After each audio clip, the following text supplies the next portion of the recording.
முன்பதாக மறுபடியும் நிற்க பண்ணின தேவனுக்கு நான் நன்றி செலுத்துகிறேன். காலையில் ஆதாரமாய் ஒரு வசனத்தை எடுத்தோம். அதே வசனத்தை மறுபடியும் நாம் வாசிக்க போகிறோம். மத்தேயு எழுதின சுவிசேஷம் 7ஆம் அதிகாரம் 7-8 வசனங்கள் வாசிக்கலாம். கேளுங்கள், அப்பொழுது உங்களுக்கு கொடுக்கப்படும். தேடுங்கள், அப்பொழுது கண்டடைவீர்கள். தட்டுங்கள், அப்பொழுது உங்களுக்கு திறக்கப்படும். ஏனென்றால் கேட்கிறவன் எவனும் பெற்றுக்கொள்கிறான்.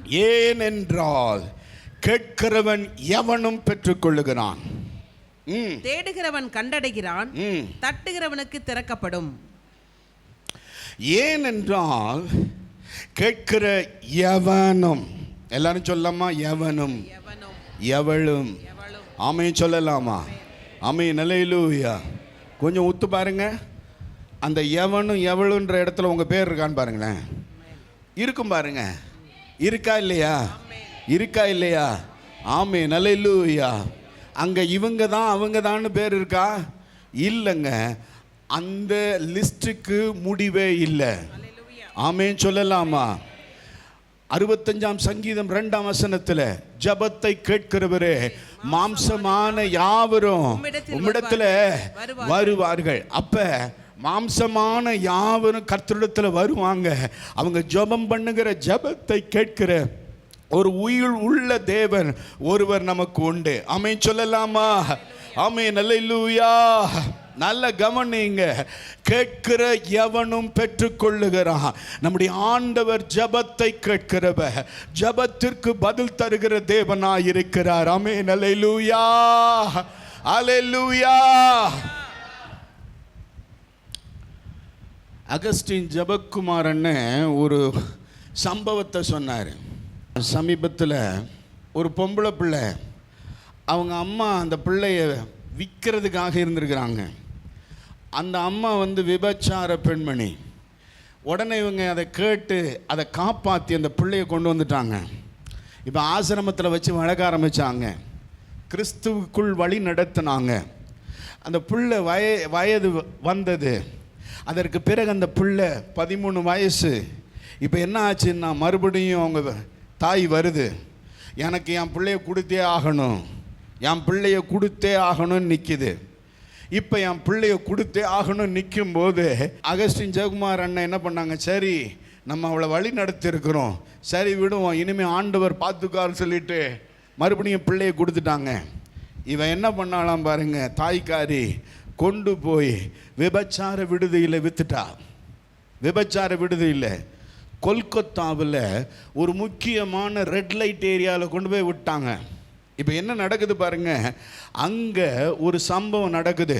ஒரு நடுத்தர வயது ஒரு விபச்சார பெண்மணி உதிர போக்குனால கஷ்டப்பட்டு எவ்வளவோ அதுக்கு ட்ரீட்மெண்ட் எடுத்து முடியாமல் கடைசி மரண தருவாயில் வைத்து கொண்டு அந்த மற்ற பெண்மணிகள் எல்லாம் அவளை சூழ்ந்து அழுது கொண்டு இருந்தாங்களாம். இந்த பெண்மணி போனாலாம், அந்த சின்ன பிள்ளை போனாலாம், பார்த்தாலாம். பார்த்துட்டு கொஞ்ச நேரம் எல்லாரையும் பார்த்தாலாம்.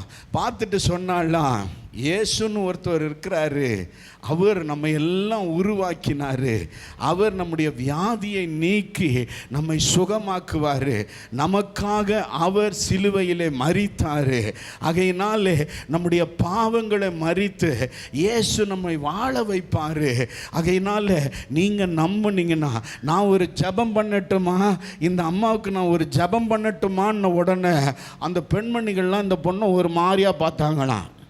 அதில் ஒன்று சொல்லிச்சான், சரி பண்ணு பார்ப்போம், உன் ஏசு என்ன செய்கிறாருன்னு பார்ப்போம், சரி பண்ணு பார்ப்போன்ன உடனே அந்த பெண்ணை உதிர போக்கில் கடைசி மூச்சு, கைவிடப்பட்ட சூழ்நிலையில் மூச்சு அப்படியே இழுத்து கொண்டிருக்கக்கூடிய நேரம் இந்த பெண், இந்த சிறு பெண் போய் தலையில் கை வைத்து, உயிருள்ள தேவன் நீங்கள் அப்பா, ஏசப்பா, இவங்கெல்லாம் விசுவாசிக்கத்தக்கதாக, இவங்களையும் நீர் நேசிக்கிறீர் என்பதை இவர்கள் உணரத்தக்கதாக உம்முடைய வல்லமை வெளிப்படட்டும் ஆண்டவரே. இந்த அம்மாவை சுகப்படுத்துன்னு சொல்லி கண்ணீரோடு அந்த பெண்மணி ஜெபித்தாளா. என்ன நடந்தது தெரியுமா? உடனே உதிரப்போக்கு நின்றது. கொஞ்ச நேரத்தில் அந்த பெண் எழும்பி உட்கார்ந்து விட்டார். இப்ப சுற்றி உள்ள அந்த விபச்சாரத்தை தொழிலாக கொண்ட பெண்மணிகள் எல்லாம் இதை பார்க்குறாங்க. பார்த்துட்டு என்ன பண்றாங்க?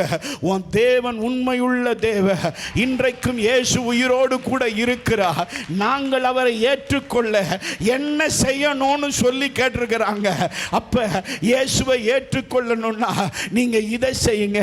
ஏசப்பா, என் பாவங்களை மன்னிய, எனக்குள் வாங்க, நான் உம்முடைய பிள்ளையாய் மாற விரும்புறேன்னு சொல்லி ஒரு ஜெபத்தை கற்றுக் கொடுத்த போது அந்த ஜெபத்தை அவங்க பண்ணி அன்னைக்கு ஆண்டவரண்டை வழி நடத்தப்பட்டாங்களா.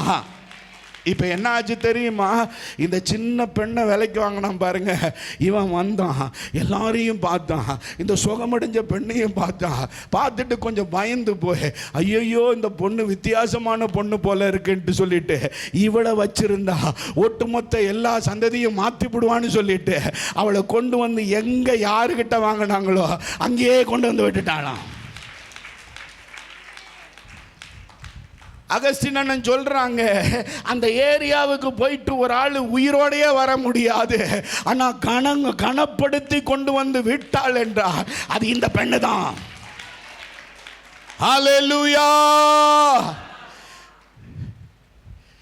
இன்றைக்கும் ஆண்டவர் ஜெபங்களை கேட்கிறார், ஜெபத்திற்கு பதில் தருகிறார். ஒரு சிறு பெண்ணுடைய ஜெபத்தை கேட்டு ஒரு கூட்டத்தையே கர்த்தர் ஆயத்தப்படுத்துவார் என்றார். உங்க குடும்பத்தை கர்த்தர் ரட்சிக்க மாட்டாரா? உங்க பிள்ளைகளை கர்த்தர் ரட்சிக்க மாட்டாரா? கர்த்தர் உங்கள் தேவைகளை சந்திக்க மாட்டாரா? உன் தேவைகளை சந்திக்கிற கர்த்தர் அவர்.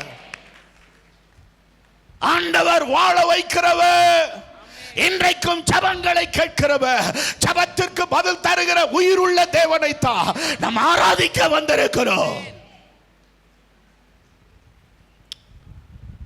ஜெபத்தை கேட்கிற தேவன் ஒரு மனுஷனுடைய ஜெபத்தை கேட்டு எப்படி செஞ்சார் அற்புதம், இன்னைக்கு அதை தான் தியானிக்க போகிறோம். என்னோடு கூட எடுத்துக்கொள்ளுங்கள் லூக்கா எழுதின சுவிசேஷம் 18ஆம் அதிகாரம். 18ஆம் அதிகாரத்தில் 35 43 வசனங்கள், 35 43 வசனங்கள் வாசிக்க வேண்டாம். உங்களுக்காக நான் சில காரியங்களை வாசிக்க விரும்புகிறேன். நன்றாய் கவனியுங்க. இந்த மனுஷன் எங்க இருக்கிறான்? எரிகோவுக்கு சமீபமாய் இயேசுவும் சீஷர்களும் வரும்போது ஒரு குருட வழி அருகே உட்கார்ந்து பிச்சை கேட்டு கொண்டிருந்தான். ஆமென் சொல்லலாமா? ஆமென், அல்லேலூயா. இந்த குருடன் யாரு? பிச்சைக்காரன். எங்க இருக்கிறான்? வழி அருகே ரோட்டு மேலே உட்கார்ந்துருக்கிறான். இவன் அந்த நாளில் ஒரு அற்புதத்தை பெற்றுக்கொள்ளுகிறான் என்றா, இன்றைக்கு நீங்களும் நானும் ஒரு நல்ல தேவனுடைய ஆலயத்தில் ஜீவனுள்ள வார்த்தைகளை கேட்கிற நமக்கு கர்த்தர் ஒரு அற்புதத்தை செய்ய இன்றைக்கும் உண்மையுள்ளவராயிருக்கிறார். காரணம், நம்ம ஆராதிக்கிற தேவன் அவர் நேற்றும் இன்றும் என்றும் மாறாதவர். ஆமென், அல்லேலூயா, அல்லேலூயா. இப்ப கவனிங்க, யார் இவன்? இவன் ஒரு குருடன். குருடன்னா என்ன? ஒரு ஊனம், ஒரு குறைவு, ஒரு இயலாமை. குருடன் ஏதோ ஒரு குறைவு, ஏதோ ஒரு ஊனம், ஏதோ ஒரு இயலாமை. நீங்க கூட சொல்லலாம், என் ஜப வாழ்க்கை கூட குந்தி குந்தி நடக்கிற வாழ்க்கை தான். கொஞ்ச நாள் நான் ஜெபிப்பேன், கொஞ்ச நாள் கருத்த ஆண்டவரை தேடுவேன், ஆனால் பல நாட்கள் ஆண்டவரை நான் தேடுவது இல்லை. ஐயோ, என் இயலாமைகள் எத்தனையோ ஆண்டுகளை நான் இழந்துட்டேன். நீங்க புலம்பலாம். ஒருவேளை நான் ஜெபிக்கணும்னு எனக்கு விருப்பம் இருக்கு, ஆண்டவரை தேடணும்னு எனக்கு விருப்பம் இருக்கு, ஆனால் அநேக தடைகள், என் குடும்ப பாரம், என்னுடைய வேலை பாரம், என்னுடைய சரீரத்தினுடைய வேதனைகள், பலவீனங்கள், இதன் நிமித்தம் நான் இன்றைக்கும் பாதிக்கப்பட்டிருக்கிறேன். ஐயா, நான் இன்றைக்கும் பாதிக்கப்பட்டிருக்கிறேன் நீங்க சொல்லலாம். இவனுக்குள் ஒரு ஊனம் இருந்தது, இவனுக்குள் ஒரு குறைவு இருந்தது, இவனுக்குள் ஒரு இயலாமை இருந்தது. நன்றாய் கவனியுங்க. அது மாத்திரமல்ல, யார் இவன்? இவன் ஒரு பிச்சைக்காரன். இவன் ஒரு பிச்சைக்காரன். பிச்சைக்காரன்னா என்ன? தன்னுடைய தேவைக்காக எப்போதும் பிறரை நாடுகிறவன். இவனால சம்பாதிக்க முடியாது, இவனால சுயமாக எதையும் செய்து கொள்ள முடியாது. அப்ப இவனுடைய தேவைகள் சந்திக்கப்பட, ஒருவேளை ஆகாரத்துக்கு கூட மற்றவர்களுடைய உதவிகளை நாடுகிறவன் தான் இந்த குருடன், இந்த பிச்சைக்காரன். அது மாத்திரம் அல்ல, இவன் எங்கே உட்கார்ந்திருந்தான்? வழி அருகே உட்கார்ந்திருந்தான். எங்கு உட்கார்ந்திருந்தானா? வழி அருகே உட்கார்ந்திருந்தான் என்று நாம் பார்க்கிறோம். வழி அருகே ஏன் உட்கார்ந்திருந்தான்? பிறருடைய உதவிக்காக இவன் காத்திருக்கிறதை பார்க்கிறோம். பிறருக்காக காத்திருக்கிறவன், பிறருக்காக காத்திருக்கிறவன். ஒருவேளை நம்ம கூட எதற்கெடுத்தாலும் ஆலோசனையாக மற்றவர்களை நம்ம நாடலாம். நம்முடைய அன்புக்குரியவர்களை எப்போதும் எதிர்பார்த்து கொண்டிருக்கலாம். ஐயோ, என் கணவன் சொன்னாதாங்க, என் மனைவி சொன்னாதாங்க, எங்கள் பெற்றோர்கள் சொன்னாதாங்க, எங்கள் பிள்ளைகள் சொல்லணும், எங்கள் மாமா சொல்லணும், எங்களுடைய அன்புக்குரிய உறவு இவர் சொல்லணும், என் ஃப்ரெண்டு சொல்லணும். ஒரு மனுஷனுக்காக நீங்க காத்திருந்த காலம் போதும். ஒரு மனுஷனை நாடின நாட்கள் போதும். இந்த நாளிலே கர்த்தர் என்ன எதிர்பார்க்கிறார் தெரியுமா? ஒரு பிச்சைக்காரனா இருந்தவன், ஒரு குருடனா இருந்தவன் ஒரு பெரிய அற்புதத்தை அவன் பெற்றுக்கொள்ள முடியும் என்றால் இன்றைக்கு நாம் பெற்றுக்கொள்ள முடியும். இப்ப கவனிங்க, கவனிங்க. அவனை குறித்து பார்த்தோம். அவன் ஒரு குருடன், அவன் ஒரு பிச்சைக்காரன், அவன் எப்போதும் மற்றவர்களுக்காக காத்திருந்தவன், வழி அருகே உட்கார்ந்திருந்தான். அது மாத்திரமல்ல, அவனுக்கு என்ன தெரியும் தெரியுங்களா? வேதம் தெரியுங்க. நல்ல வேதம் தெரியும். வேதம் தெரிஞ்சவன். எப்படின்னு நீங்க சொல்றீங்க தெரியுமா? ஏன் வேதம் தெரியும் தெரியுமா? நசரேயனாகிய இயேசு போகிறார்னு சொன்ன உடனே அவன் என்ன செய்கிறான்? தாவீதின் குமாரனே இயேசுவே, தாவீதின் குமாரனே எனக்கு இறங்குன்றான். தாவீதின் குமாரன் யார் அவனுக்கு சொல்லி கொடுத்தது? தாவீதின் குமாரன் எப்படி தெரியும்? வசனம் சொல்லுது. ஆண்டவர் அவர் தாவீதின் குமாரன் என்னப்பட்டார். அவர் தாவீதின் குமாரன். அப்படி என்றால் வரப்போகிற கிறிஸ்து என்று சொல்லி அவரை குறித்து வேதம் சொல்லுகிறது. இவனும் வேதத்தை அறிந்தவனாக இயேசுவே தாவீதின் குமாரனேன்னு சொல்றான். அல்லேலூயா. அப்படி என்றால் இவன் வேதம் தெரிஞ்சவன். அது மாத்திரம் அல்ல, அது மாத்திரம் அல்ல, இவனுக்குள் இன்னொரு காரியம் இருக்கிறது. இவன் எப்படிப்பட்டவன் தெரியுமா? இவன் ஜெபிக்கிறவங்க, இவன் ஜெபிக்கிறவன், இவன் ஜெபிக்கிறவன். நல்ல கவனிங்க. இவன் கூப்பிடுறான், இயேசுவை நோக்கி கூப்பிடுகிறான். ஆனாலும் மற்றவர்கள் எல்லாம் அதட்டுகிறார்கள். அமைதலா இரு, சும்மா இரு என்று அதட்டுகிறார்கள். இவன் அதையும் மீறி அதிகமாய் கூப்பிடுகிறான் என்று பார்க்கிறோம். அப்படி என்றால் இவன் ஜெபிக்கிற எத்தனை தடைகள் வந்தாலும் தடைகளை மீறி இவன் ஜெபிக்கிறவன். மூன்றாவது இவனை குறித்து நாம் பார்ப்போம் என்றால் இயேசுவை விசுவாசித்தவன். இயேசுவை விசுவாசித்தவன். நசரேயனாகிய இயேசுவே, இயேசுவே, இயேசுவே, இயேசுவால தான் என்னை குணமாக்க முடியும் என்று அறிந்து இயேசுவை நோக்கி கூப்பிட்டான் என்றால் அவன் இயேசுவை விசுவாசிக்கிறவன். மூன்றாவது, நான்காவது அவனை குறித்து என்ன சொல்லப்படுகிறது? அவன் இயேசுவுக்காக காத்திருந்தான். யார் போகிறான்னு சொன்ன உடனே திரளான நடக்கிற சத்தத்தை, ஜனங்கள் நடக்கிற சத்தத்தை கேட்கிறான். அந்த வேளையிலே யார் போகிறார் என்று கேட்ட உடனே இது என்ன? ஜனங்களுடைய நடைகளின் சத்தங்கள் என்னென்ன? உடனே இயேசு போகிறார், நசரேயனாகிய இயேசு போகிறார் என்ற உடனே அவன் ஜெபத்தை துவங்குகிறான் என்றார். அப்படி என்றால் அவன் இயேசுவுக்காக காத்திருந்தான். நாளொன்று வரும், என் வாழ்க்கையில் நாளொன்று வரும். ஒரு நாள் இந்த கிராமத்துக்குள்ளே இயேசு வருவா. நான் இயேசுவை சந்திக்க போகிறேன், நான் பெற்றுக்கொள்ள போகிறேன். இன்னைக்கு நீங்க விசுவாசித்தீங்கன்னா இந்த தேவ மகிமையை காண்பீர்கள். நான் விசுவாசிக்கிறேன் ஆண்டவரே, இது என்னுடைய நாள், இன்றைக்கு எனக்கு ஒரு அற்புதம் நடக்கட்டும் சொல்லுங்க. உங்களை கொண்டு கர்த்தர் பலமான காரியங்களை செய்வார். ஆமென் சொல்லலாமா? ஆமென், அல்லேலூயா.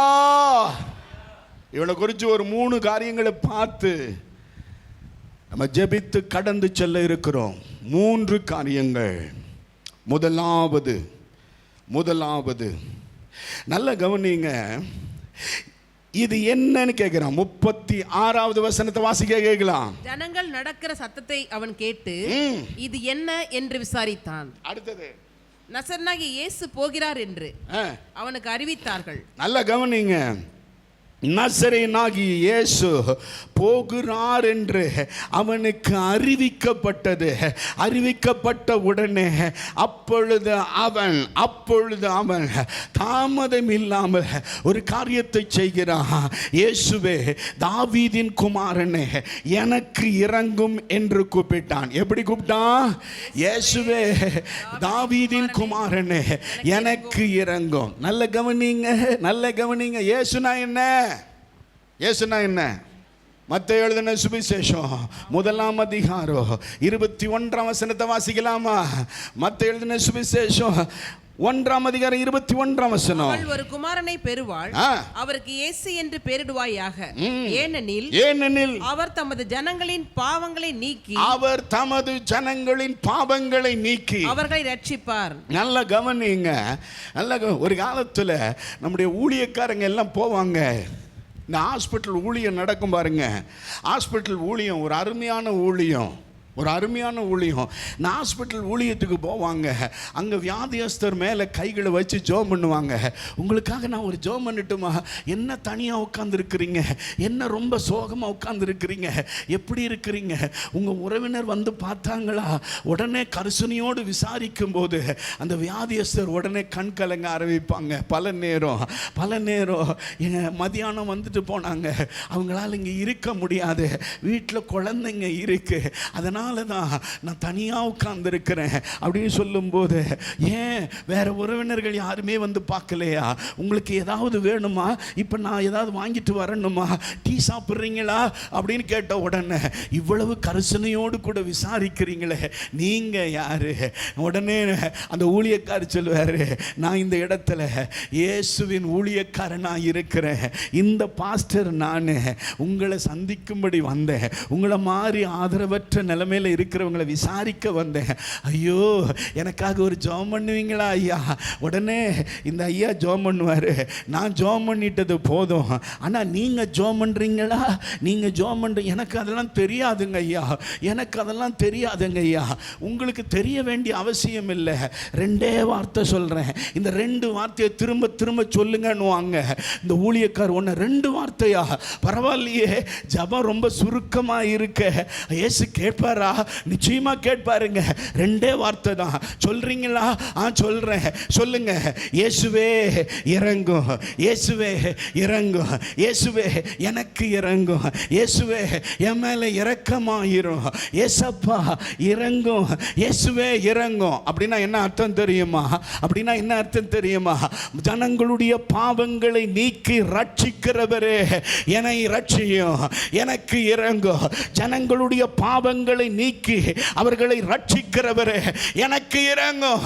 இது ஒரு கருத்தான ஜெபம். எனக்கு எப்ப பார்த்தாலும் ஒரே விதமான ஜெபம். என்ன ஜெபம் பண்றான்னு நமக்கே தெரியல.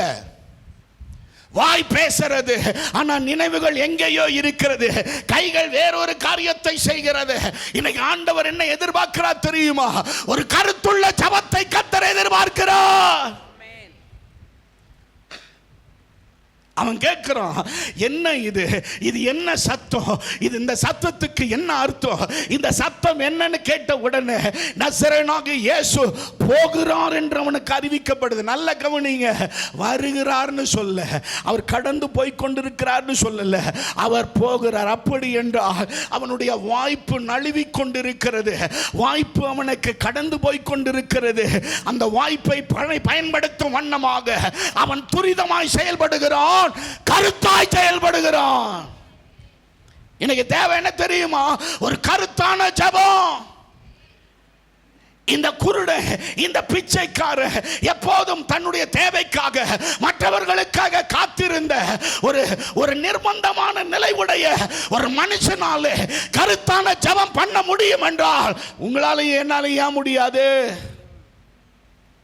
ஏன் முடியாது? நல்ல கவனிங்க.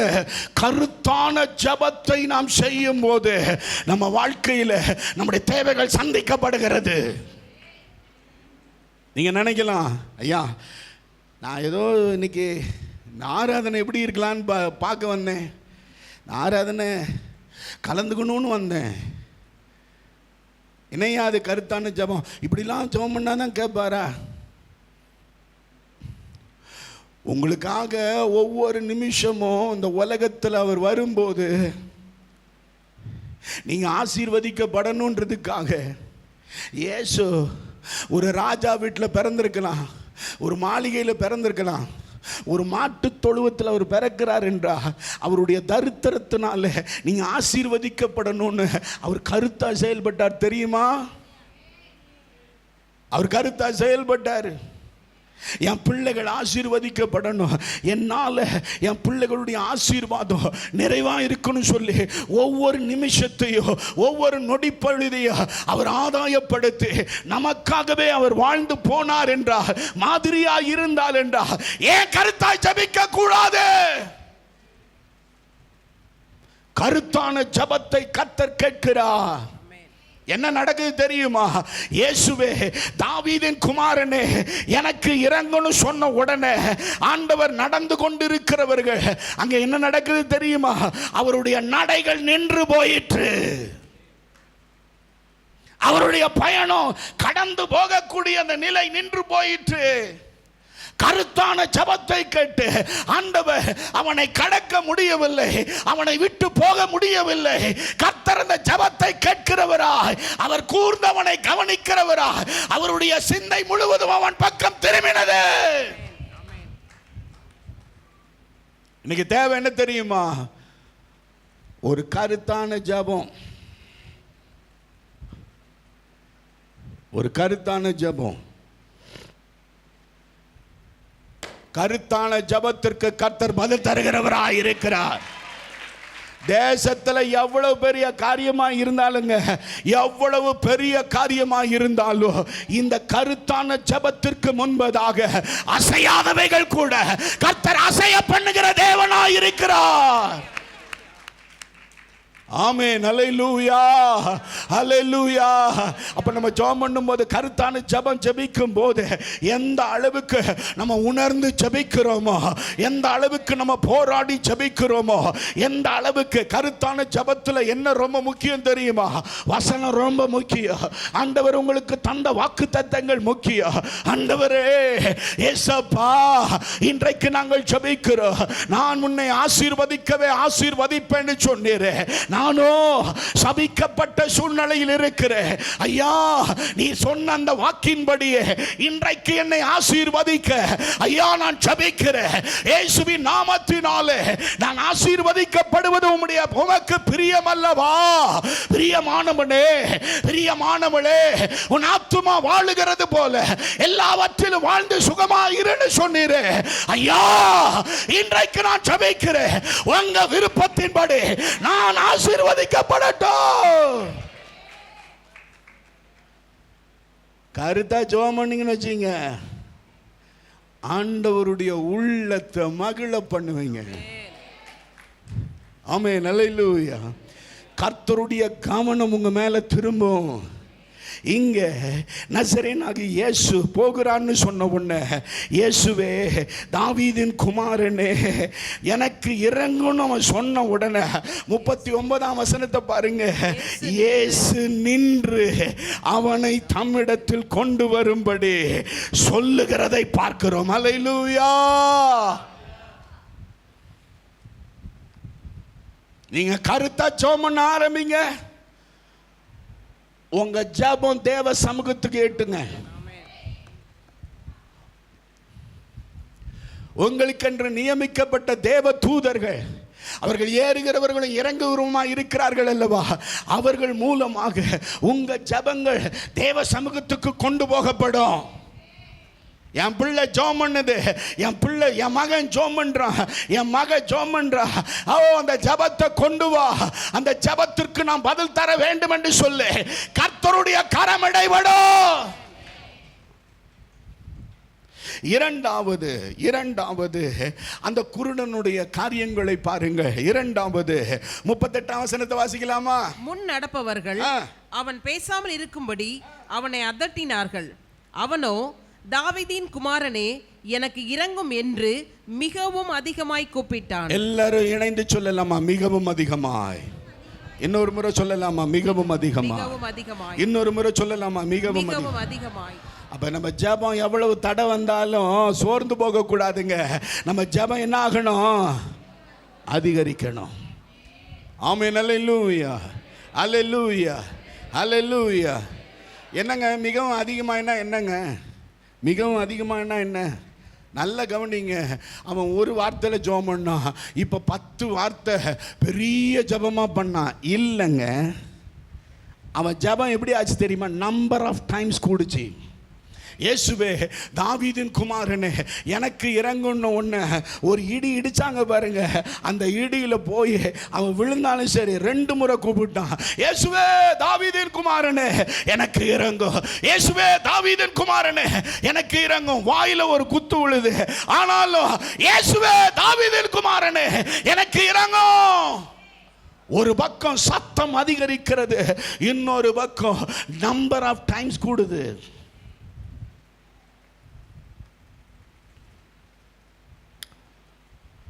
சில நேரம் பாருங்க, காலையில் எழும்பி இன்னைக்கு ஜோம் பண்ணும் அப்படின்னு அப்படி உட்காருவீங்க.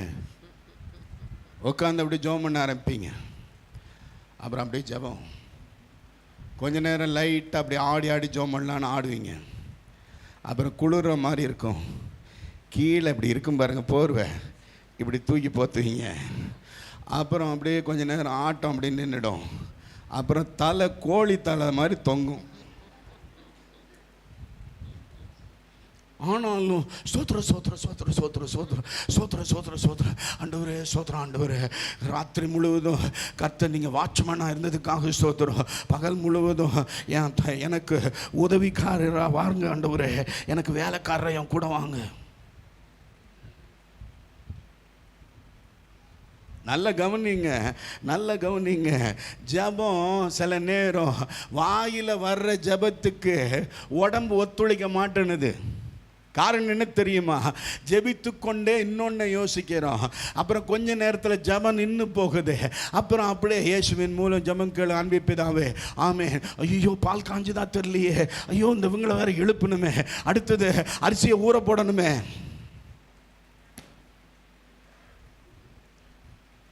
இல்லைங்க, இல்லை. உங்கள் கான்சென்ட்ரேஷன் சேதறுது, உங்கள் ஜபத்திற்கு தடை உண்டாகுது. உங்களால் ஜெபிக்க முடியலன்னு வச்சுங்களேன், ஒரு காரியத்தை நீங்கள் நிச்சயமாக செய்யணும். உங்கள் சத்தத்தை கூட்ட வேண்டும். ஆமென். அல்லேலூயா, அல்லேலூயா. இயேசு தாங்க நமக்கு முன்மாதிரி. இயேசு தான் முன்மாதிரி. இயேசுக்கு நல்லா தெரியும், வரப்போகிற காரியம் நல்லா தெரியும். இன்னும் கொஞ்ச நேரம் பாவிகளுடைய கரங்களில் நான் ஒப்பு கொடுக்கப்பட போகிறேன். அப்போ என்ன செய்யணும்? என்ன செய்யணும்? என் சதையெல்லாம் கிளிய போகுது, ஐயோ என் சதெல்லாம் கிழிக்கப்படுமே. அந்த மாதிரி சூழ்நிலையில் துக்கம் தொண்டையை அடைக்கும் போது, பயம் தனக்குள் இருக்கும்போது, திகில் இருக்கும்போது, அந்த மரண பயத்தின் திகிலையும் யாக்கோபு யோவான் பேதுருக்கு முன்பதாக அவர் வெளிப்படுத்தி விட்டு ஜெபிக்க முடியாத ஒரு சூழ்நிலைங்க அது. என்னதான் ஜெபம் பண்ணாலும் வரப்போகிற காரியங்கள் தான் பயமுறுத்தி கொண்டே இருக்கும். அவர் முக்காலங்களையும் அறிந்தவர். அப்படிப்பட்ட தேவன் வரப்போகிறது நல்லா தெரியும். தெரிஞ்சிருந்தோம் அவர் ஜபத்தை நிறுத்தக்கூடாதுன்னு சொல்லிட்டு அந்த கெத்செமனே தோட்டத்தில் அவருடைய ஜபம் எப்படி இருந்தது தெரியுமா? பலத்த சத்தத்தோடு கூட கண்ணீரோடு கூட இருந்தது. ஆமென். அல்லேலூயா, அல்லேலூயா. நல்ல கவனிங்க. அந்த பலத்த சத்தத்தோடு அவர் கண்ணீரோடு ஜெபம் பண்ண உடனே அந்த சரீரத்தின் அவயவங்கள் எல்லாம் ஒருமனப்படுகிறது, அந்த ஜபத்துக்கு நேராக வருகிறது. அப்ப அந்த ஜபம் என்ன செய்கிறது தெரியுமா? அந்த ஜபம் கருத்துள்ள ஜபம் மாத்திரம் அல்ல, அந்த ஜபம் எப்படிப்பட்ட ஜபமாய் இருக்கிறது? தடைகளை மீறி ஜபிக்கக்கூடிய ஜபமாய் மாறுகிறது.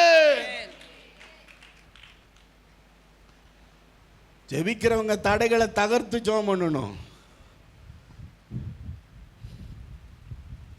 என்ன ஜெபத்துக்கு வரல சிஸ்டர்? வெள்ளிக்கிழமை ஏன் ஜெபத்துக்கு வரல?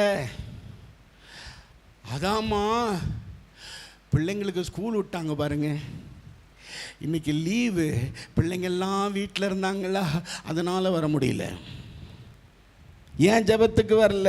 எங்கள் உறவினர்கள் வந்தாங்க பாருங்க, அவங்க போவாங்கன்னு பார்த்தேன், அவங்க அப்படியே உட்காந்துட்டாங்க, நானும் உட்காந்துட்டேன். ஏன் ஜெபத்துக்கு வரல? ரேஷன் கடையில் இன்னைக்கு பார்த்து சக்கரை போட்டுட்டான் பாருங்க, அதனால் வர முடியல. ஏன் ஜெபத்துக்கு வரல? 1000 காரணம் இருக்கு, 1000 காரணம் இருக்குங்க ஜெபம் தடைப்படுறதுக்கு. சத்துருவானவன் 1000 காரணங்களை கொண்டு வருவான். ஆண்டவரே என்னை ஆசீர்வதியும், எனக்கு பிள்ளைங்களை தாங்கன்னு சொல்லி ஜெபம் பண்ண அதே வாய்தான் இன்னைக்கு என்னால ஜெபிக்க முடியல. என் பிள்ளைங்க என் வீட்டுக்குள்ள இருக்கு அப்படின்னா உன் பிள்ளைங்க ஜெபத்திற்கு தடையா? ஜெபத்திற்கு சாக்கு போக்கா உன் பிள்ளையோ உன் உறவுகளையோ நீ வைப்பாயானால் பாதிக்கப்படும், பாதிப்பு வரும். இதை மறந்து போகாதீங்க, இதை ஒரு நாள் மறந்து போகாதீங்க. ஜெபத்திற்கு எந்த தடைகள் வந்தாலும் சரி, எவ்வளவு தடைகள் வந்தாலும் சரி. நான் போன முறை வரும்போது சொன்னேன், எனக்கு 2 பிள்ளைங்க, 2 பிள்ளைங்களும் ஜெபத்தில் நான் வாங்கின பிள்ளைங்க, 2 ஆம்பளை பிள்ளைங்க. இப்போ வாலிப பருவம் வந்துருச்சு, ஊழியத்துக்குன்னு தான் வாங்கினேன், ஆனால் ஒரு அறிகுறியும் இல்லை, அதுக்கு எதிராக தான் நடக்குதுங்க. ஆனாலும் கர்த்தர் ஒரு நாள் சந்திப்பார். ஆமென். அல்லேலூயா, அல்லேலூயா, அல்லேலூயா. எவ்வளவு பொறுக்கித்தனம் இருந்தாலும் சரி கர்த்தர் சந்திப்பார். ஆமென். அல்லேலூயா. சந்திக்க முடியுங்க. ஆண்டவர் எனக்கு சொல்லியிருக்கிறார், உன் பிள்ளைகளை எல்லாம் ஆசீர்வதிப்பேன்னு சொல்லியிருக்கிறார். ஆசீர்வதிப்பேன்னு சொன்னவர் உண்மை உள்ளவர். ஆமென். அல்லேலூயா, அல்லேலூயா. ஆனால் சின்ன பிள்ளைங்களா இருக்கும்போது 3 வயசு பிள்ளைங்களுக்கு ஒன்றும் தெரியாது. நான் ஃபாஸ்டிங் இருந்து ஜெபம் பண்ணிகிட்டு இருப்பேன், ஆவியில் நிரம்பி அப்படியே ஜெபம் பண்ணிகிட்டு இருப்பேன். என் மனைவி சமையல் கட்டில் இருப்பாங்க, அது ஒரு சின்ன வீடு. அப்போ அந்த சமையல் கட்டில் இருந்துகிட்டு இருப்பாங்க. சில நேரம் அவங்களால பிள்ளைகளை பார்க்க முடியாது, சமையலில் ரொம்ப பிஸியாக இருக்கிற நேரமாக இருக்கும். இந்த பிள்ளைங்க இப்படி ஓடி விளையாண்டுக்கிட்டே இருப்பாங்க பாருங்க. ஒருத்தவன் என் கழுத்து மேலே இருப்பான், ஒருத்தவன் என் தலை மேலே இருப்பான். ஏன்னா ஒருத்தவனுக்கு மேலே ஒருத்தன் வரணுன்றது தான் அவங்களுடைய போட்டியே. ஒருத்தவன் என் கழுத்து மேலே இருந்தானா ஒருத்தவன் என் தலை மேலே இருப்பான். ஆனால் எதையும் கடுங்கிறது கிடையாது. என் கண்ணில் அப்படியே தண்ணி ஊற்றும், நான் ஆவியில் நிரம்பி ஜெபித்து கொண்டு இருப்பேன். திடீர்னு என் மனைவி சமையல் பண்ணுற மனைவி எங்கடா திடீர்னு சத்தத்தை காணுமே இப்படி பார்க்கும். எல்லா தலை மேலேயும் கழுத்து மேலேயும் இருக்கிறத பார்த்துட்டு டேன்ட்டு வந்து அப்படியே தூக்கிட்டு போவாங்க. கொஞ்ச நேரம் அப்படி இருக்கும், கொஞ்ச நேரம் மறுபடியும் வந்து ஒருத்தன் மடியில் படுப்பான், ஒருத்தவன் முதுகு மேலே படுப்பான், இப்படியே நடக்கும். ஆனாலும் ஜெபம் தடை இருக்காதுங்க, சாயங்காலம் வரையும் உபவாசம் ஓடிக்கிட்டே இருக்கும். ஆமென். அல்லேலூயா, அல்லேலூயா. சின்ன பிள்ளைங்களுக்கு புரியாதுங்க, நீங்க எதை சொன்னாலும் புரியாது. வளர்ந்த பிள்ளைகளுக்கே புரியாம இருக்கும்போது சிறு பிள்ளைகளுக்கு எதுவும் புரியாது. ஐயோ பிள்ளைங்க ஏதாவது ஒன்னாயிராது. நீ ஜெபத்தில் இருக்கும்போது உன் பிள்ளைகளுடைய பாதம் கல்லில் இடராதபடிக்கு தேவதூதர்கள் அதை காப்பார்கள். உன் கருவில் உன் பிள்ளை இருக்கும்போது உன்னால காப்பாற்ற முடியுமா? ஐயோ பிள்ளை தொப்புள் கொடி சுத்துது, அதனால நான் அந்த தொப்புள் கொடியை பிடிச்சிக்கிறேன் சொல்ல முடியுமா? நீனு உன் தொப்புள் கொடி தான் உன் வயிற்றுக்குள்ள தான் இருக்கு, உன்னால உன் பிள்ளைய காப்பாற்ற முடியுமா? அப்ப அந்த சூழ்நிலையில் கர்த்தர் உன் கருவில் உன் பிள்ளையை காப்பார் என்றா, அது வெளியில வந்ததுக்கு அப்புறம் அதை காக்க எத்தனை உள்வை உள்ளவர். அநேக நேரம் பிள்ளைகளை நம்ம குறை சொல்றோம். இல்லைங்க, எத்தனை தடைகள் வந்தாலும் தடைகளை மீறி ஜெபிக்கக்கூடிய ஜெபத்திற்கு கர்த்தர் அற்புதங்களை செய்கிறார். மூன்றாவது நல்ல கவனிங்க. மூன்றாவது ஒரு காரியம் இதில் இருக்கிறது. 18ஆம் அதிகாரம், இதே அதிகாரம் 38ஆம் வசனத்தை நம்ம வாசிச்சோம். இப்போ கவனிங்க, 41ஆம் வசனத்தை வாசிங்க. நான் உனக்கு என்ன செய்ய வேண்டும் என்றிருக்கிறாய் என்று கேட்டார். அதற்கு அவன், ஆண்டவரே, நான் பார்வை அடைய வேண்டும் என்றான். திடீர்னு நம்ம உட்காந்துருக்குறோம், திடீர்னு இயேசு வந்துட்டார். அவர் இருக்கிறாருங்க, இங்கே அவர் இருக்கிறார், உங்கள் கண்ணுக்கு முன்னாடி தெரிகிறாருச்சு. உங்கள் தோளை தட்டி, நீ விரும்புகிறத கேள், உனக்கு என்ன வேணும்னு கேட்டா என்ன சொல்லுவீங்க? திடீர்னு வந்து கேட்குறாரு, உனக்கு என்ன வேணும், உனக்கு என்ன வேணும்? ஏங்க, இவன் ஜெபம் என்னெல்லாம் பண்ணியிருக்கலாம் தெரியுமா? ஆண்டவரே, நான் பிச்சைக்காரன் இருக்கிறேன், எப்போ பார்த்தாலும் அடுத்தவங்க உதவியே நாடிட்டு இருக்கிறேன், எனக்கு ஒரு 5 கோடி கொடுங்க. அது மாத்திரம் இல்லை, எனக்கு வேலைக்கு ஒரு 10 பேரை வேலைக்கு கொடுங்க, என்னால் முடியல, என்னை கூட்டிகிட்டு போக, என்னை சக்கரை நாற்காலியில் எனக்கு வேணும், இல்லை எனக்கு ஒரு சின்ன கார் கொடுங்க, நான் அப்படியே போயிட்டு நான் அப்படியே சுற்றிட்டு நீர் உருவாக்கின எல்லா இயற்கையும் நான் ரசித்து விட்டு நான் அப்படியே வரணும் ஆண்டவரே, மகிழ்ச்சியாக இந்த உலகத்தில் வாழ்கிறதுக்கு எனக்கு இதெல்லாம் வேணும்னு ஒரு லிஸ்ட்டை கொடுத்துருக்கலாம். அநேக நேரம் ஜெபிக்கிற நமக்கு எதற்காக ஜெபிக்கிறோன்னு தெரியுமா? அந்தந்த நேரத்தில் என்னென்ன தோன்றுகிறதோ இதையே நாம் ஜெபமாய் மாற்றிக்கொண்டிருக்கிறோம். அப்படி இல்லைங்க, அப்படி இல்லவே இல்லை. இன்றைக்கு ஜெபிக்கிறவர்களுக்குள்ளே நமக்கு இன்னது தேவை என்பதை நாம் அறிந்திருக்க வேண்டும். இந்த குருட அவனுடைய தேவை இன்னது என்பதை அறிந்திருந்தான். அவன் ஒரு செல்வந்தர் முன்னாடி நின்னான்னு வச்சுங்களேன், என்ன கேட்டிருப்பான்? ஐயா, எல்லாம் 10 ரூபா நோட்டா 20 ரூபா நோட்டா போடுறாங்க, நீங்கள் ஒரு 500 ரூபா கட்டை போடுங்கன்னு கேட்டிருப்பான். வேற என்ன வேணும்? எனக்கு ஒரு நாற்காலி, ஒரு சக்கரை நாற்காலி அப்படி இருந்துன்னா நல்லா இருக்கும், நானே போய்க்குவேன், எனக்கு கொஞ்சம் அது உதவி. இதெல்லாம் செல்வந்தர்கிட்ட கேட்டிருப்பான். ஒரு டாக்டர்கிட்ட கேட்டிருந்தான்னு வச்சுங்களேன், அவன் சொல்லியிருப்பான், என்ன சொல்லியிருப்பான்? ஐயா, இப்படியே நான் நகர்ந்து போனதுனால என் இடுப்பு பகுதியெல்லாம் காயமாயிடுச்சு, என் கைகள் எல்லாம் காப்பு காஞ்சி போச்சு, இதுக்கு ஏதாவது வைத்தியம் பார்க்க முடியுமா கேட்டிருப்பான். ஆனால் முன்னாடி நிற்கிறவர் யார் என்பதை இவன் அறிந்ததுனால, ஆண்டவரே, எனக்கு பார்வை வேண்டும் என்று சொல்லுகிறான். அநேக நேரம் நமக்கு முன்பதாக நாம் ஜெபிக்கிறவர் இன்னார் என்பதை மறந்து போகிறோம். ஆண்டவரே, எனக்கு நிறைய பிரச்சனை இருக்கு, ஆனா இந்த தலைவலி மாத்திரம் சுகமானா போதும்னு சொல்றோம் பாருங்க.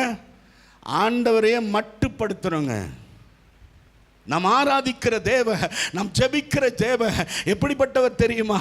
நம்ம சாதாரணமானவர்களாக இருக்கலாம், ஆனால் நம் ஜெபத்தை கேட்கிறவரோ சர்வ வல்லமையுள்ள தேவ.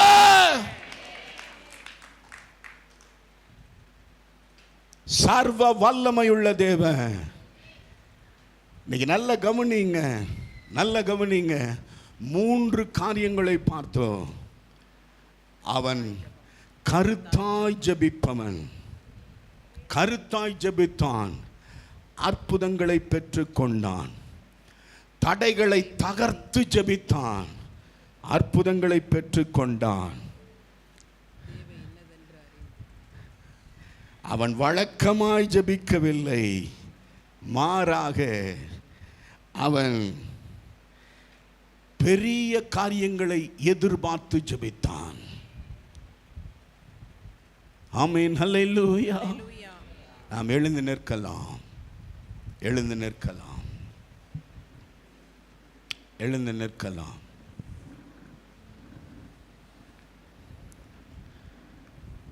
ஐரோப்பாவில் ஒரு குழு ஜெபம் பண்ணி கொண்டு இருந்ததாம். திடீரென்று கர்த்தர் பேசினார். ஒரு குறிப்பிட்ட நாட்டுக்கு போகணும். யார் போறீங்க? ஆண்டவர் கேட்டாராம். உடனே அதில் ஒரு மிஷினரி என்ன பண்ணார்? நான் போகிறேன்னு கையை தூக்குனாராம். இவர் கடந்து போனான். எங்கே தங்கணும்னு சொல்லும்போது குறிப்பிட்ட ஒரு அப்பார்ட்மெண்ட்டில் போய் தங்கணும்னாராம். விளக்கி காண்பித்தார் ஆண்டவர். இவர் அந்த அப்பார்ட்மெண்ட்டில் போய் தங்கினாராம். ஒரு வாரம் கழித்தது, காலிங் பெல் அடித்தாங்களாம். இந்த தேசத்தில் யாருமே எனக்கு தெரியாது யார் காலிங் பெல் அடிக்கிறது. இவர் போய் இப்படி கதவை திறந்தாராம் பாருங்க, தீவிரவாதிகள் நெத்திலே சுட்டாங்களாம். பொத்துன்னு விழுந்த அதே இடத்துல செத்து போனார். இப்போ அவருடைய சடலம் மறுபடியும் ஐரோப்பாவிற்கு வந்தது.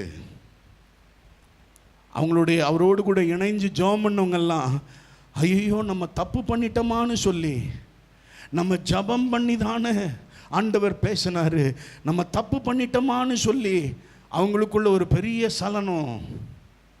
மறுபடியும் ஜெபம் பண்ணுறாங்க, ஏன் ஆண்டவரே இப்படி நடந்தது, ஏன் ஆண்டவரே இப்படி நடந்தது, ஆண்டவரே நீங்கள் சொல்லி தானே நாங்கள் செஞ்சோம், நீங்கள் ஜெபிக்க சொன்னீங்க, நாங்கள் ஜெபம் பண்ணோம், பல நாட்களாக நாங்கள் போராடி ஜெபம் பண்ணோம், ஜெபம் பண்ண ஜெபத்துக்குத்தானே கர்த்தர் நீங்கள் பதில் தந்தீங்க, ஆண்டவரே இப்போ நாங்கள் ஜெபிக்கிறோம் ஐயா, நாங்கள் இழந்து போயிட்டோம் ஐயா, எங்கள் அன்புக்குரிய நண்பனை நாங்கள் இழந்து போயிட்டோன்னு சொல்லும்போது மறுபடியும் ஆண்டவர் தீர்க்க தரிசனமாய் பேசினாராம்.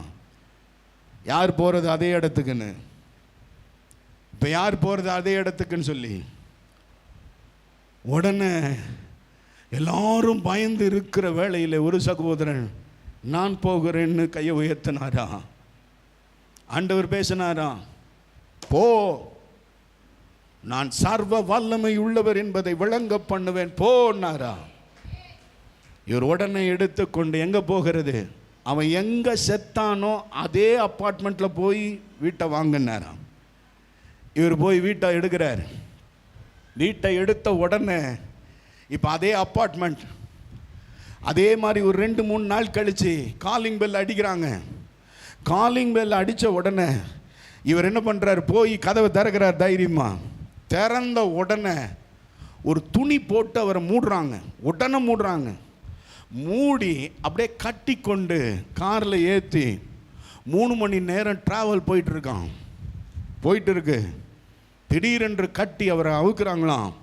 ஒரு ரிமோட் ஏரியா, அந்த ரிமோட் ஏரியாவில் தீவிரவாதிகள் 300 பேருக்கு மேலே அங்கே கூடி எல்லாம் பயங்கரமான ஆயுதத்தோடு இருக்கிறாங்களாம். இவரை கட்ட அவிழ்த்து விடுறாங்க. கட்டவிழ்த்து விட்டு இவர் நிற்கிறார், எல்லாரையும் பார்க்குறாரு. பார்த்து அப்படியே வியப்போடு கூட பார்த்து கொண்டு இருக்கின்ற வேளையில் ஒருவன் பக்கத்தில் வந்து பேசினா, 1 மாதத்திற்கு முன்பதாக உன்னை போலவே ஒருவன் அதே இடத்துக்கு வந்தான், அவனை நான் தான் சுட்டேன், அவன் சுடப்பட்டான், அவன் இறந்து போனான், அவனை கொன்றது நான் தான். ஆனால் அன்னையில் இருந்து என் கைகளை ரத்தத்துக்குள்ள முழுக்கினது போலவே இருக்கு. என் விரல்கள் வழியாக ரத்தம் சொட்ட அது வழிந்து கொண்டே இருக்கிறது போல ஒரு உணர்வு எப்போ பார்த்தாலும் இருக்கு.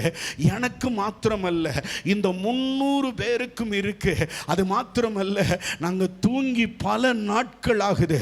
பயங்கரமான கனவுகள் எல்லாம் எங்களுக்கு ராத்திரி வருகிறது. எங்களால் வாழ முடியல, எங்களால் செயல்பட முடியல.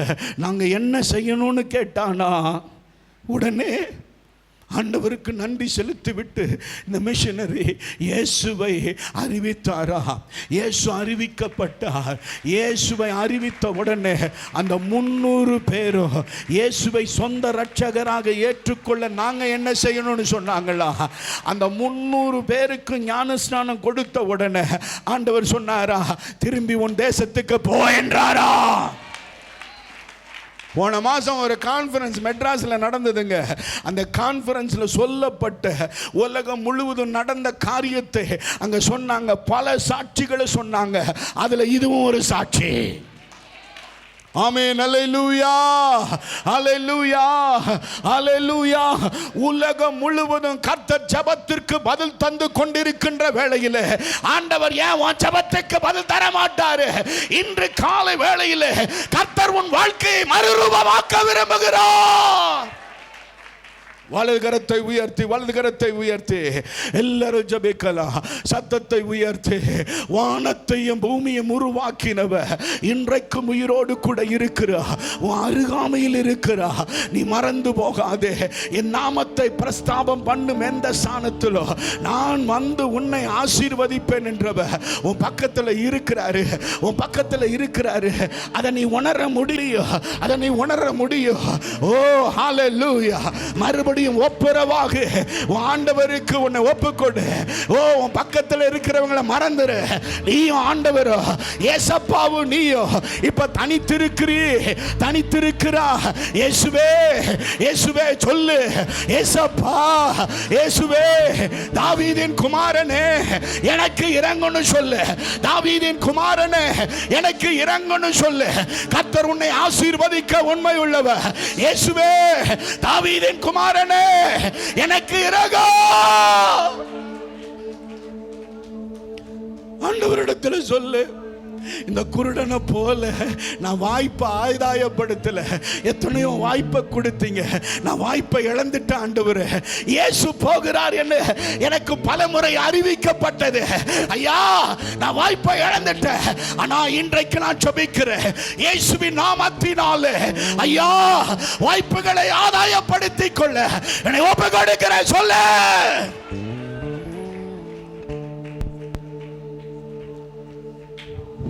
வலது கரத்தை உயர்த்து.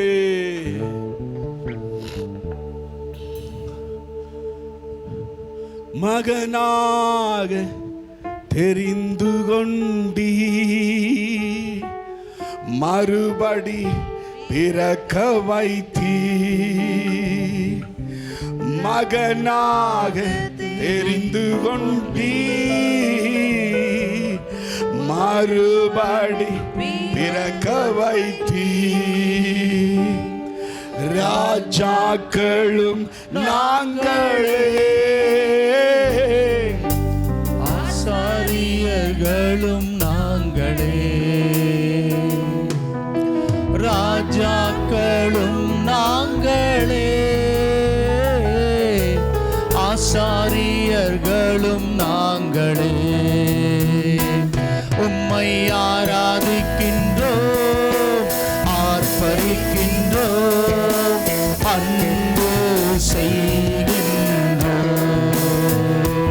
உம்மை ஆராதிக்கின்றோம், ஆர்ப்பரிக்கின்றோம், அன்பு செய்கின்றோம்.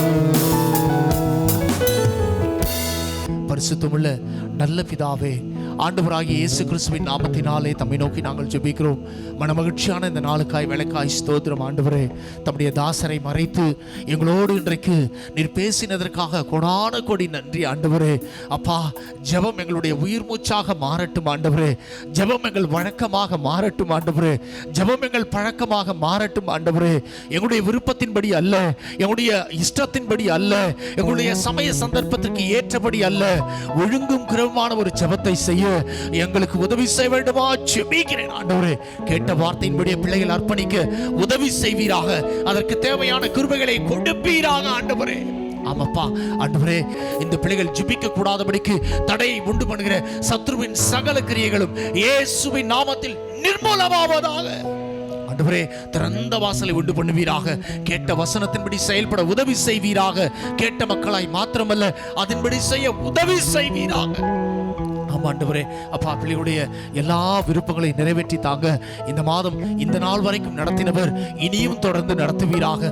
குறைவுகளை எல்லாம் மாற்றுவீராக. நிறைவை கட்டளையிடுவீராக.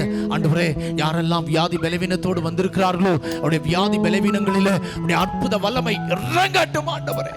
ஆமாப்பா, மெய்யாகவே அவர் நம்முடைய பாடுகளை ஏற்றுக்கொண்டு துக்கங்களை சுமந்தார், நம்முடைய பலவீனங்களை ஏற்றுக்கொண்டு நோய்களை சுமந்தார் என்ற வார்த்தையின்படி அவர் தமது வேத வசனங்களை அனுப்பி குணமாக்குகிறார். அவருடைய தழுவுகளால் குணமானீர்கள் என்ற வார்த்தையின்படி பரம வைத்தியர் பிள்ளைகளுடைய பலவீனங்களை மாற்றி வியாதிகளில் இருந்து சுகத்தை கொடுத்து அற்புதமாய் குணமாக்கி நடத்த வேண்டுமா ஜெபிக்கிறேன் ஆண்டவரே. அப்பா, கிரியை செய்வீராக. மன சமாதானம் இல்லாமல் வந்திருக்கிற மக்களுக்கு தெய்வீக சமாதானம் உள்ளத்தை மிளத்தை ஆளுகை செய்வதாக. ஆண்டவரே, போராட்டங்கள், பிரச்சனைகள் எல்லாவற்றுக்கும் ஒரு முடிவை உண்டு பண்ணுவீராக. உன் சூரியன் அஸ்தமிப்பதும் இல்லை, உன் சந்திரன் ஒளி கொடாமற் போவதும் இல்லை.